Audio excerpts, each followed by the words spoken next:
बोलो विष्णु भगवान की जय। दोस्तों, आज हम शरद पूर्णिमा की कथा का श्रवण करेंगे। एक ब्राह्मण देवता थे। वे शरद पूर्णिमा को सत्यनारायण के लड्डू करते थे। एक राजा ने साल भर नियम से कथा सुनी। जब ब्राह्मण ने शरद पूर्णिमा का व्रत पूजन किया तो राजा ने ब्राह्मण देवता से पूछा कि महाराज, मैंने आपकी कथा साल भर सुनी, इसके क्या नियम है। तब ब्राह्मण ने राजा को सारी कथा विधि पूर्वक सुनाई और बोले कि जो मनुष्य इस विधि को नियम पूर्वक करता है और व्रत रखता है, सत्यनारायण स्वामी प्रसन्न होकर उसकी सारी मनोकामना पूर्ण करते हैं।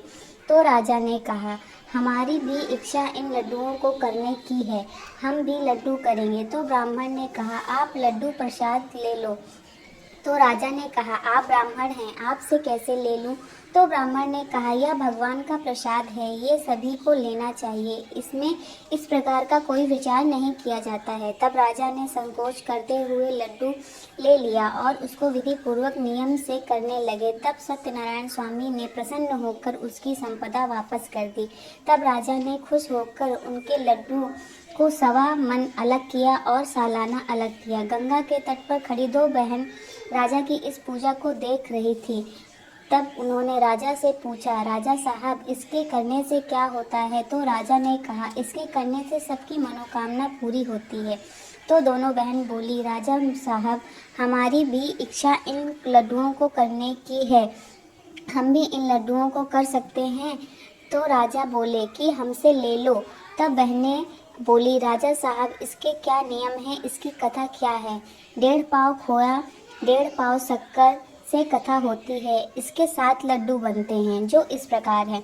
एक तुलसी जी में चढ़ा दो, एक ठाकुर जी में, एक ग्वाल बाल को, एक तिलकधारी को, एक जो ले उसे दे दो, नहीं तो गाय को खिला दो। एक अपना उसी दिन खा लो, अगर सालाना करना हो तो एक दूसरे दिन के लिए रखो, नहीं तो वो भी गाय को खिला दो। कथा ना आए तो नियम इस प्रकार कहना चाहिए, गंगा जी हो, गंगा ना हो तो कुआं का पाठ हो, पाठ ना हो तो 5 सखी हो, सखी ना हो तो 5 कन्या हो, कन्या ना हो तो तुलसी जी हो, तुलसी जी ना हो तो ठाकुर जी हो, ठाकुर जी ना हो तो कलश हो, कलश ना हो तो कोरा घड़ा हो, जो जल से भरा हो, उसी में नाम लेकर पूजा कर लो।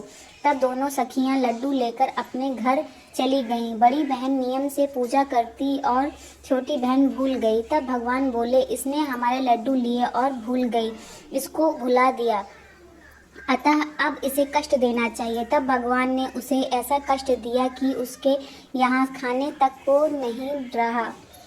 जब बगड़ी बहन को यह पता चला कि तो सत्यनारायण के लड्डू भुला दिए होंगे, और फिर उनके लड़के से एक गाड़ी सामान भिजवा दिया।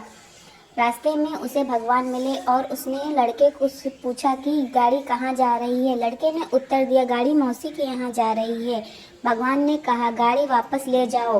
गाड़ी नहीं जाएगी। भगवान ने गाड़ी वापस कर दी। लड़के ने घर आकर कहा, अम्मा, रास्ते में एक मनुष्य मिला था, उसने गाड़ी वापस कर दी। बड़ी बहन ने सोचा, फिर तो वो भगवान ही होंगे। फिर वो बोली, कल मैं जाऊंगी। तब बहू और बेटियां बोली, कल शरद पूर्णिमा है, आप पूजा करके प्रसाद खाकर जाना। दूसरे दिन बहू बेटियों ने पूजा की तैयारी की, बहन के लिए प्रसाद लिया और चल दी। रास्ते में भगवान मिले और कहा, तुम बहन के यहाँ नहीं जाओगी, तुम्हारी बहन ने लड्डू खाए और हमें भुला दिया। तब बहन ने कहा, उस पापिन से भूल हो गई है, उसकी दिया हो। तब बहन ने कहा, उस पापिन से भूल हो गई है, उसकी तरफ से मैं क्षमा मांगती हूँ, उसे माफ़ कर दीजिए। तब भगवान बोले, जाकर मेरी पूजा करवाओ, मैं गाड़ी लेकर आता हूँ। बड़ी बहन छोटी बहन के घर पहुँची। तब उसके लड़के ने बताया, अम्मा, मौसी आई है। इतना सुन छोटी बहन बड़ी बहन से मिलने द्वार पर आई। बड़ी बहन बोली, अरे पापिन, हमसे ना मिलो, पहले लड्डू खाने के में तुमको बहुत आनंद आया और पूजा करना भूल गई, इसलिए तो भगवान ने सब हर लिया है। क्या करना चाहती हो? इसलिए तो भगवान ने सब कुछ हर लिया है। पहले तैयारी करके भगवान की पूजा करो, फिर हमसे मिलो। तभी भगवान गाड़ी लेकर आए और तब कहा, सामान ले लो, ले जाओ। बड़ी बहन ने कहा, पहले पूजा करके प्रसाद खाकर बाद में सामान उतारो। भगवान प्रसाद खाकर अंतर ध्यान हो गए। छोटी बहन ने भगवान से प्रार्थना की कि जब हमारे पति घर आ जाएंगे तो उनकी दोहरी पूजा करेंगे। जब उसका पति प्रदेश से आया तो उसने पूछा, इतना धन कहाँ से आया? तो रानी बोली, यह धन धर्म से हुआ है। उसके पंडित से पूछा तो पंडित ने कहा, यह धन धर्म से मिला है। पति ने रानी से पूछा, यह सब कैसे हुआ? तो उसने कहा कि सत्यनारायण भगवान की कृपा से हुआ है। राजा ने कहा, मैं भी पूजन करूंगा, और वह सत्यनारायण भगवान का पूजन करने लगा। एक दिन एक ब्राह्मण राजा को पूजन करते हुए देखा और पूछा कि आप यह पूजा क्यों कर रहे हैं, मुझे भी बतलाइए। तब राजा ने कहा, यह सत्यनारायण भगवान के लड्डू हैं। ब्राह्मण ने कहा, हमें भी दे दो, हम भी पूजा करेंगे। राजा ने ब्राह्मण से कहा, मैंने ये लड्डू रानी से लिया है और मैं उनसे पूछकर दूंगा।